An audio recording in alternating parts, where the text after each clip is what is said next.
Hello guys, it's me Ira and welcome back to my channel. And for today's video guys, pag-uusapan natin si BPI Family at BPI Island. Ano nga ba yung kanilang kaibahan?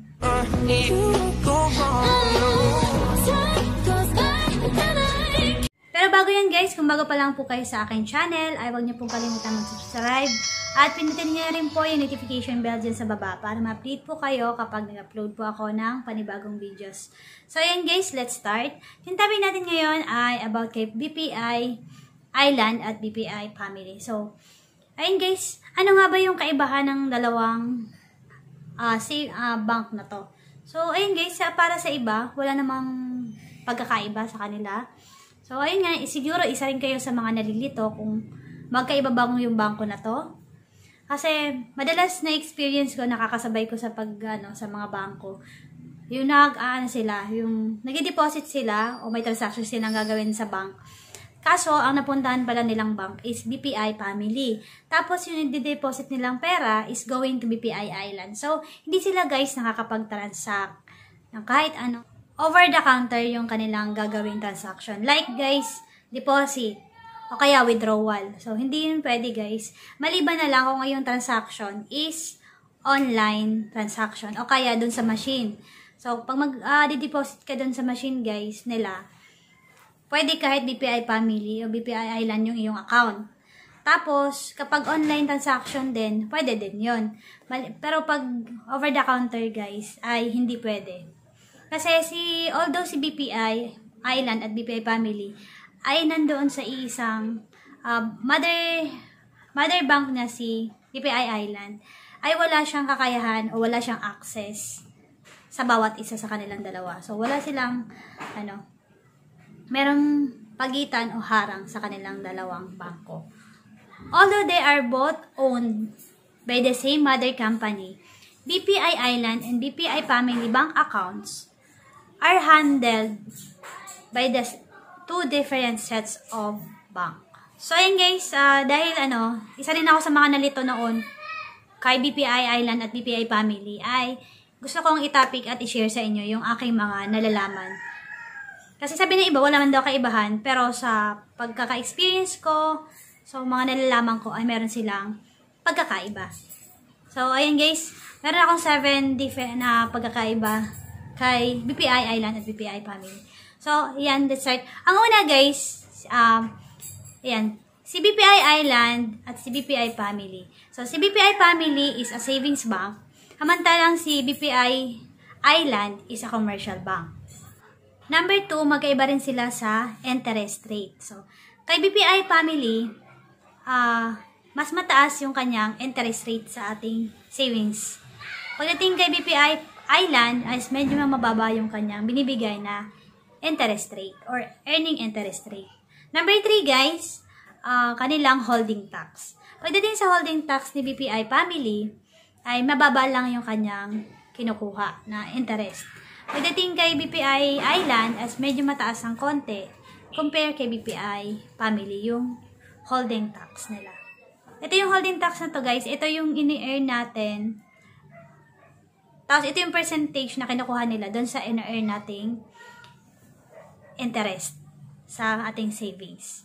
Number 4, guys, maintaining balance. Pagdating sa maintaining balance, kay BPI Family, sa ATM, pero yung ibang accounts pare-pareho naman eh. Pagdating sa ATM, kay BPI Family, ang maintaining balance niya lang, yung regular ATM savings account, 1,000. Pagdating kay BPI Island, 3,000 yung maintaining balance. Kung may tatanong nyo guys kung bakit alam ko yung mga bagay na to. Kasi guys, meron akong mga accounts kay BPI Island at kay BPI Family. So, isa rin kasi ako dun sa, naguluhan dati nga.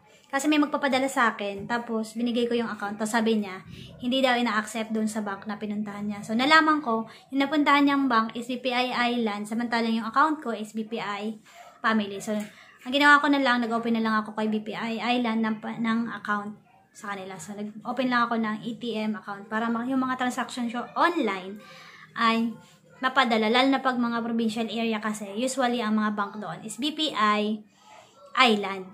So, dito sa Manila, mas marami yung parehas naman sila, madami kasi usually sa isang lugar minsan, parehas sila may may bank. May family, may BPI. Ayan, number 5 guys, sa loans. Pagdating sa loan, sa kay BPI family, mas mababa yung interest na kinukuha niya. Usually kay BPI family kasi pag nag-offer siya sa akin ng mga loan, lang, 0.59% yung interest rate per month. So, kasi ang maximum at minimum nila, ang minimum nila 1 year, tapos maximum mga 3, 5, ganon, 6, depende sa offer sa'yo. So, ayun, pag 12 months, yung offer sa yung tapos 0.59% yung interest. Malaki-laki na din yun kasi papatak na din siya sa 10 months, papatak na siya ng malaki-laki na din.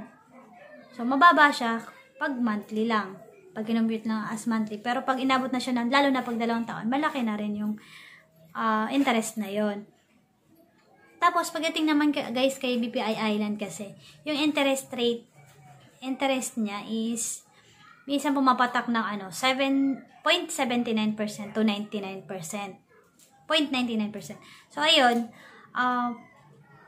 pag yun nga, pag kinumpute mo siya sa yearly na, malaki pa din yung magiging interest per annum. Yung kunding na yun guys, yung 20.20% na yun na interest. Ang laking diferensya na nun.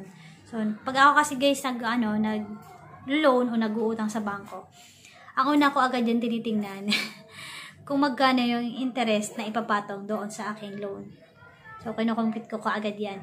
And pang-anim guys na pagkakaiba ni BPI Island at BPI Family, pagdating sa kanilang minimum withdrawal pag ATM. So, ayun, si BPI Family, ang minimum na withdraw sa kanya is pwedeng 200. Pero pagdating kay BPI Island, ang minimum withdrawal doon is 500 pesos. Ayan, number 7 guys na pagkakaiba ng BPI Island at BPI Family, pagdating kasi guys sa kanilang credit card.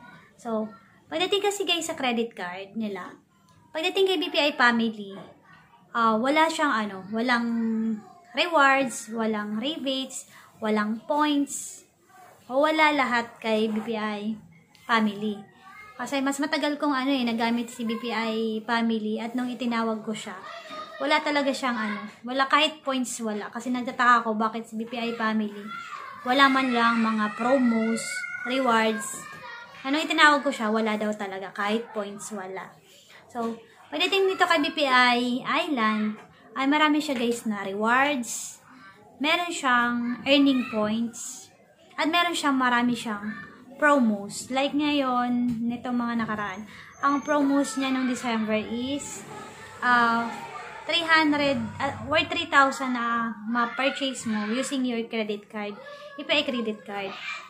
Meron kang Jollibee 1 piece na Chicken Joy with rice na yon kay Jollibee. So yun guys, malaking bagay kasi yon.